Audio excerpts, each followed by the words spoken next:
Boris Bourdon, président de Créole Paille, qui est une entreprise spécialisée sur les pailles pour boissons sur les Antilles Guyane, donc Guadeloupe, Martinique, Guyane. Aujourd'hui, Créole Paille est une alternative en fait, aux pailles en plastique qui ont disparu depuis le début de l'année, donc depuis le 1er janvier 2021. Et nous proposons des solutions qualitatives aux pailles en plastique, donc aussi bien des pailles en canne à sucre, des pailles comestibles, des pailles en pâte alimentaire, des pailles en avocat et d'autres surprises pour la fin de l'année.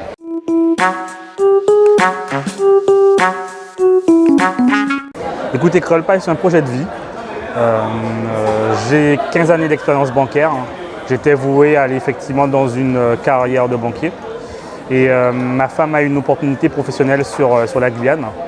J'ai décidé d'en faire un projet familial et je l'ai suivi. Donc il y a 2 ans. Et comme je voulais effectivement créer quelque chose de mes propres moyens, avoir cette fibre entrepreneuriale, l'idée de Créole Paille est née sur la Guyane en 2018. J'ai négocié mon départ avec mon employeur et Créole Paille est né en avril 2019. L'idée quand même a été mûrement réfléchie. Je voulais surtout en fait un modèle économique qui me permettait d'être présent sur 3 départements. Parce que j'ai une histoire avec la Guadeloupe, la Martinique, la Guyane. J'ai de la famille en Martinique, je suis de la Guadeloupe, j'ai de la famille aussi en Guyane. Je voulais surtout un modèle économique qui me permettait d'être présent sur les 3 départements. Il y a une législation, en tout cas il y a une loi qui a été votée, qui a supprimé les pailles en plastique. Et je me disais qu'il y a forcément quelque chose à travailler dessus. D'où effectivement est née l'idée. Aujourd'hui, ça fonctionne. Ça fonctionne. Créole Paille, c'est une belle entreprise avec un modèle familial, avec des équipes et des hommes et des femmes. Donc on est vraiment sur une entreprise à taille humaine, avec un modèle économique en distribution directe, avec nos clients qui sont essentiellement composés d'hôtels, de restaurants, de cafés. Et aujourd'hui, des grossistes que nous fournissons.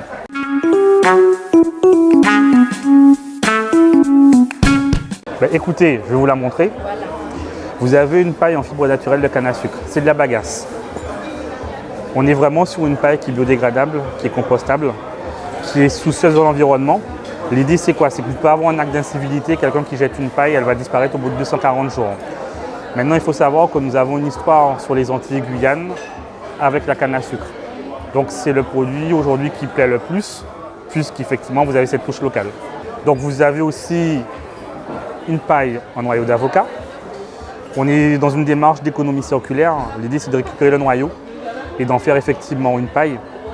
Vous avez la couleur noire qui est très classe et qui plaît aux restaurateurs qui veulent effectivement se différencier et proposer un produit de qualité.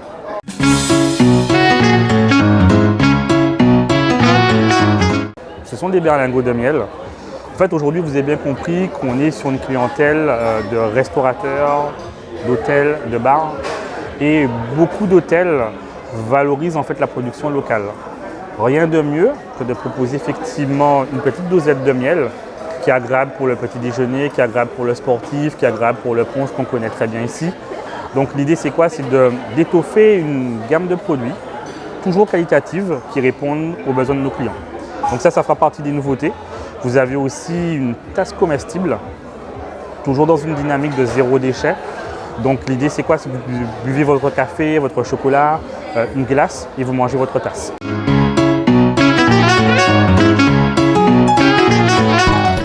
Les ambitions. Et déjà le modèle économique d'être sur 3 départements, je vous avoue qu'on s'arrache la tête tous les jours.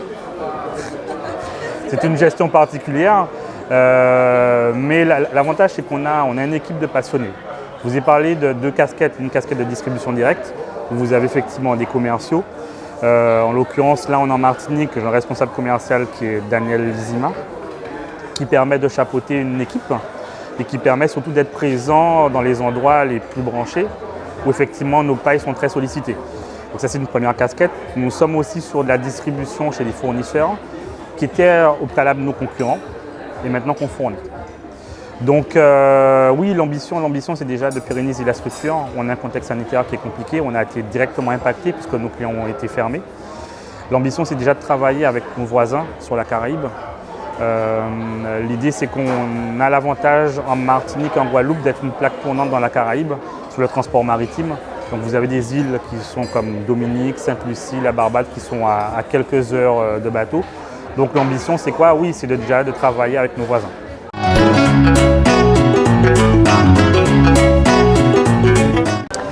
Des anecdotes, oui, des anecdotes. En fait, au début, quand on a lancé Creole Paille, on a surtout communiqué sur la paille comestible. Ça a été notre marque de fabrique. Si bien que beaucoup de nos clients ont commencé à apprécier à manger la paille. Et aujourd'hui, ne serait-ce que manger une paille en canne à sucre, une paille en avocat, ils ont toujours ce réflexe de manger la paille. Donc c'est anecdotique, mais le premier réflexe aujourd'hui du client, c'est de savoir si la paille se mange.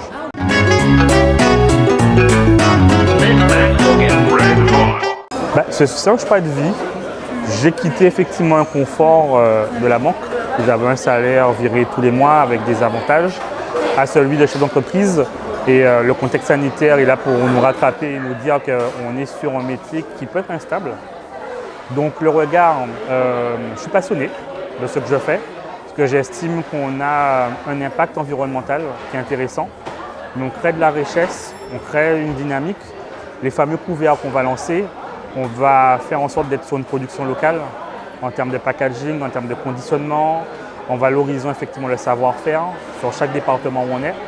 Donc c'est plus qu'enrichissant, c'est épanouissant dans un premier temps. Maintenant, ce sont des objectifs que je me suis fixés. Si j'ai quitté la banque, c'est parce que je voulais faire autre chose. Et l'idée pour moi de créer de la richesse avec notre environnement, c'est pour moi un fil conducteur.